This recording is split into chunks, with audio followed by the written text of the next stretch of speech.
To the actions of St. Paul police officers during a federal operation yesterday. The city council is demanding an investigation into their use of force and how much the response is costing taxpayers. I mean, how many times have we seen this? Protesters show up to an ICE deportation operation, protesters start to get rowdy, the local police show up to try and calm down the protesters, and now the local police is being investigated for possibly using too much force. That's what's happening in St. Paul, Minnesota.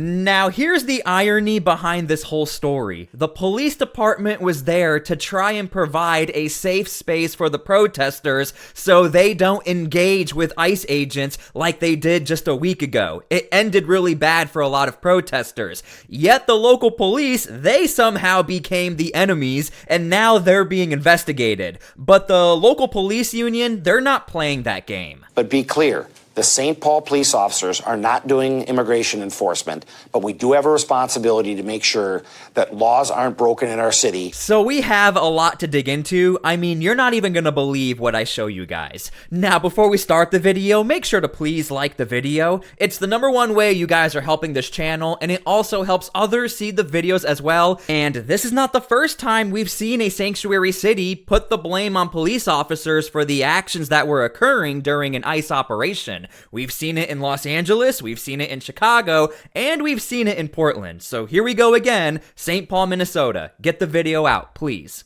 Now, federal law enforcement says they arrested 27-year-old Victor Molina Rodriguez. They say he is here illegally from Honduras and was previously removed from the country. Court records show he has a history of domestic violence, where in 2023 he threw the victim on the bed and hit her.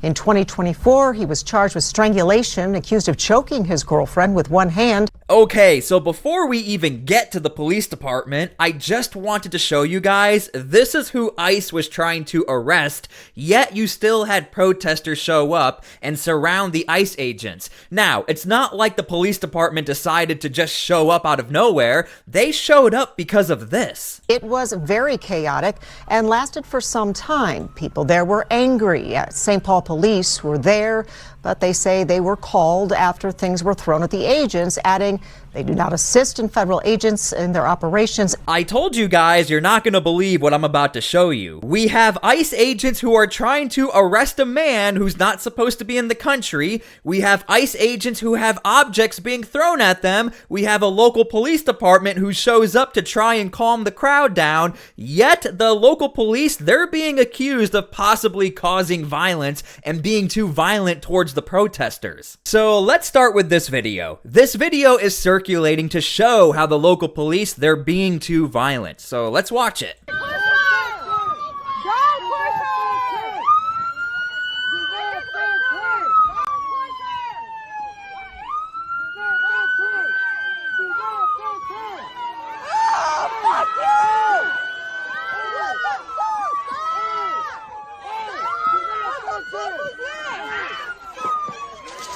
So when I was doing my investigation for this video, this is the clip that really seems to be circulating as far as accusing the police department of using excessive force. But that's not the only clip that's circulating. We also have this clip. I'm wondering if this clip is going to be used in this investigation against the police department, because I want to make sure you guys see the full story and understand this is out there and this happened.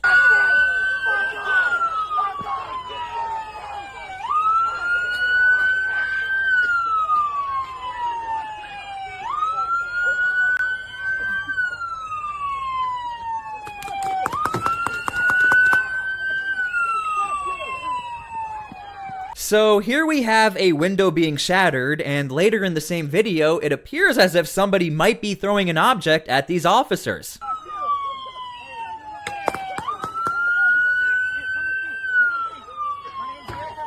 Okay, so I'm just trying to show you guys, when you look at the totality of what happened that day, again, the local police is arguing, look, we were not there to assist the ICE agents, we were there for crowd control and to make sure nobody commits a crime. Now, get ready for this one. This is what the city council president has to say. It's very concerning to see to see the violence that I witnessed in the videos, to see people who appear to be peacefully assembling, peacefully protesting, and to see them responded to with such aggression. Now, real quick, if you haven't already, make sure to please subscribe to my channel so I can keep you up to date with stories just like this and try to give you guys the full context of a story. And if you see the QR code, that's for people watching TV. Just take out your cell phone, scan the QR code. It's a lot easier for you guys to subscribe that way if you're watching TV. Thank you so much. Now, it sounded like she was going to address how this entire situation seemed to be pretty violent, but it looks like she singled out the police department in favor of these peaceful protesters she's talking about. But I do want to assure you guys, we are talking about the same story. What I'm talking about here and what that city councilor is talking about, this is all the same story. Thank you for showing me who you are. But I want to show you who I am. I want to show you who I am. You are right. I am someone who loves their neighbor. Woo! We all are here because we love our neighbor. Yeah, right. We're gonna be here. We're not getting paid. We're not getting paid. Right. But guess what? When we talk to our kids tonight, what's the highlight of our day? We got tear gas for justice. We got tear gas for doing what was right. Yeah. We got tear gas for standing up for our neighbors. Yeah. That's what we did today. And we're gonna keep doing it. Today. Don't give a we fuck. can stand with pride. We can stand with pride, proud boy. Oh, excuse me, proud man. We can stand with pride. We can stand with pride. With pride. We can talk to our kids tonight at the dinner table about what we did. Stood up for justice. So here's where things get interesting. The yellow tape you see right here, that was actually set up by the police department. We know this because I'm going to show you a clip where we can see them doing that. But the point I'm trying to make is these police officers are trying to create a safe zone for the protesters so they don't get like federal charges and they don't engage with the ICE agents. If anything, the police officers are trying to prevent any sort of clashes. Now, I want to show you the clip where the police department actually shows up and they start to put up the yellow tape and they still get yelled at.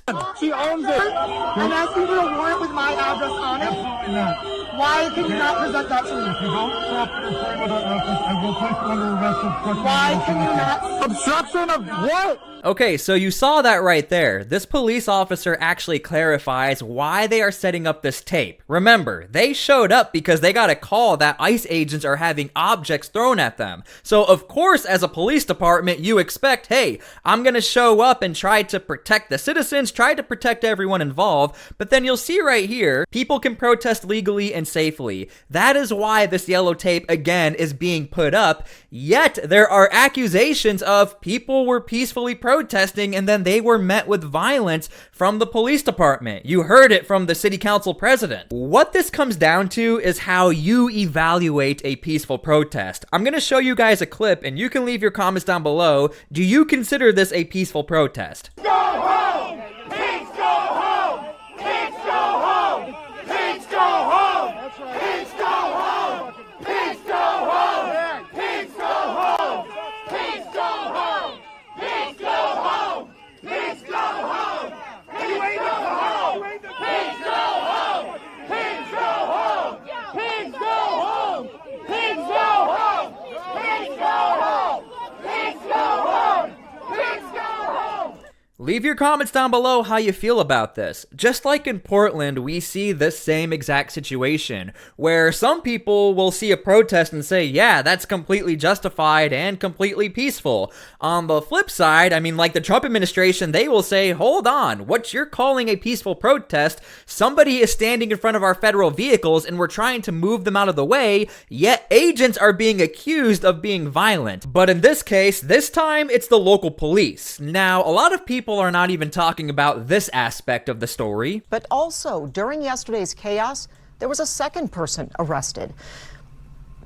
Someone else was arrested, and DHS releasing this statement in part saying during the arrest, a U.S. citizen weaponized their vehicle and rammed an ICE law enforcement vehicle. The attacker fled on foot, but was later apprehended by law enforcement. Now, I don't have a video of this, but again, we're being told by some city council members this was a peaceful protest and the protesters were met with some sort of violence. I mean, I hope they add this into the investigation, and I would hope they would denounce that this happened. So I'm just trying to show you guys the totality of this entire story. Homeland Security had to arrest somebody who was being accused of using their vehicle as some sort of weapon towards agents. Again, this is all the same story. I want to keep clarifying that because there are people who are watching this story and they're saying all of this looks peaceful. On the flip side, there are other people watching this story and saying, hold on, there seems to be a lot more to this story because I am seeing the clips with my own eyes. This is what became of the scene in the Payne-Phelan neighborhood, where city leaders say federal agents were executing a warrant yesterday morning. St. Paul police tell us they responded after protesters broke through a perimeter, and reports came in they were arming themselves with rocks and sticks. Video from our photographers on scene shows some officers using chemical irritants on people in the crowd. So, just to clarify, those are not federal agents you're seeing in these clips. These are the local police officers using chemical munitions and using pepper balls, using tear gas to push back the protesters. Some officers using chemical irritants on people in the crowd.